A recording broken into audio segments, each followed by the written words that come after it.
agriculture, pêche, élevage, photographie, cinématographie, la plupart de ces filières, il faut penser directement à devenir entrepreneur. Et il faut être ici, en même temps prêt à pouvoir changer ton environnement de vie.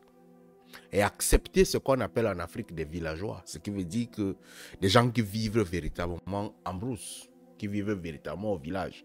Parce que il y a des jeunes qui viennent me demander aujourd'hui, non, parle-nous de commerce, parle-nous de ceci, parle-nous de pêche, Non. Si tu penses à faire une formation en élevage, que ce soit de poissons, que ce soit de bœufs, que ce soit de moutons, que ce soit de... Si tu ne vas pas faire ça en ville, tu vas forcément faire ça au village. Mais je vais poser la question, à quoi est-ce que ça sert véritablement de prendre 3 ans, aller à l'université pour faire une formation en pêche, pour faire une formation en élevage, pour faire une formation, chercher une licence en foresterie, en agriculture. À quoi ça sert véritablement? Moi, je pense que dans ces filières que vous me demandez, il est préférable, si vous avez un petit capital, de commencer à vous jeter directement sur le terrain. Lorsque tu vas commencer l'agriculture du haricot, va prendre une petite formation sur le haricot. Ça peut te prendre 1 semaine. Tu te formes. La température de culture du haricot, le temps de la récolte, la gestion, l'hydratation, tout ça, tu apprends ça pendant une certaine période. Lorsque tu vas vouloir évoluer sur le maïs, tu vas prendre une formation et directement tu passes à l'action. Tu es obligé d'être entrepreneur. Lorsque tu vas commencer à étudier comment vendre ton maïs, comment sélectionner les semences, tu prends une formation, tu apprends tout ça. Pour moi, prendre 3 ans à l'université, ça ne dépend que de moi. C'est assez complexe. Pour moi, je trouve ça comme une perte de temps. Et il faut noter et dire aux jeunes que l'agriculture qu'on parle là, l'élevage qu'on parle là, les gens ont tendance à se dire non, ce sont des filières qui sont véritablement faites pour les pauvres. L'agriculture là-haut, la matière, c'est pour les pauvres. Mais c'est ce qu'on appelle les agricultures de subsistance. Juste pour manger, juste pour pouvoir nourrir ton quartier. L'élevage avec 5-10 poulets, c'est pour les pauvres. Même 150 000 poulets, c'est pour les pauvres. Parce que tu ne peux pas avoir le matériel qui va avec pour pouvoir véritablement gérer cet élevage.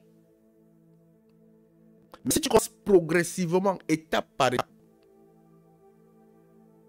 tu commences à apprendre, tu commences à évoluer, tu commences par 5 poulets. Parce qu'il ne faut pas aussi se jeter dans le business, que ce soit l'agriculture, que ce soit l'élevage, aussi bêtement. Tu te dis que non, maintenant j'ai déjà un capital de 50 millions de francs CFA, je m'en vais investir dans la volaille. Tu vas investir, ça va te frapper d'un coup, tu vas rester toute ta vie. Tout ça va mourir.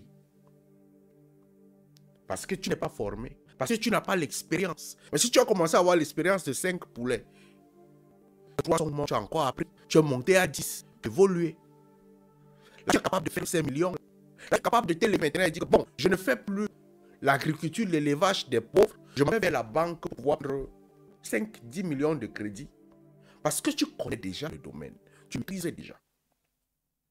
Il faut dire aux jeunes qui disent aujourd'hui, non, l'école m'a dépassé, oh, je vais devenir ceci, agriculteur. Non. Ce n'est pas pour les pauvres. Ça va venir pour toi si tu acceptes d'apprendre étape par étape. Si ce que tu veux t'investir directement et à beaucoup, commence à travailler gratuitement pour les. Soit auprès des gens. Travaille gratuitement. Apprends. Travaille dans le champ de collateral de quelqu'un. Travaille dans le VA de quelqu'un. Si la personne peut te soutenir, la personne te soutient avec le prix là. Et après, tu pourras t'engager parce que tu as déjà l'expérience. Mais ce sont les connaissances de l'université que tu vas emmagasiner, prendre la licence et dire que je vais sur le terrain maintenant parce que j'ai la licence. Le regret sera trop fort. Ça va te fouiller pour la première fois. Imagine, tu mets 2000 poissons avec une licence. J'ai la licence maintenant en pisciculture. Tu pars, tu ouvres un truc, tu vas regretter toute ta vie.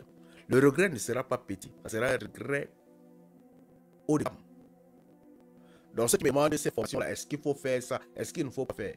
Moi, je ne peux pas se doter. Va sur le terrain. commence à pratiquer, prends une petite formation. Si c'est que tu vises pour l'État, fais le concours de l'État. Je prends le cas du le concours des eaux et forêts. Si tu réussis à gagner le concours des eaux et forêts, eux-mêmes, ils vont te recruter dedans. Tu auras aussi ton salaire de catéchiste. Mais si tu veux t'enrichir comme agriculteur, commence à rentrer dans l'action.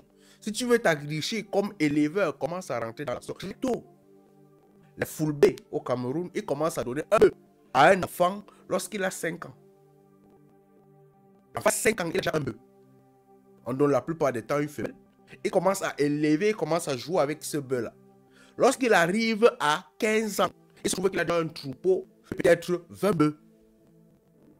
Avant qu'il n'arrive à 50 ans, il a combien? Tant qu'il a dit.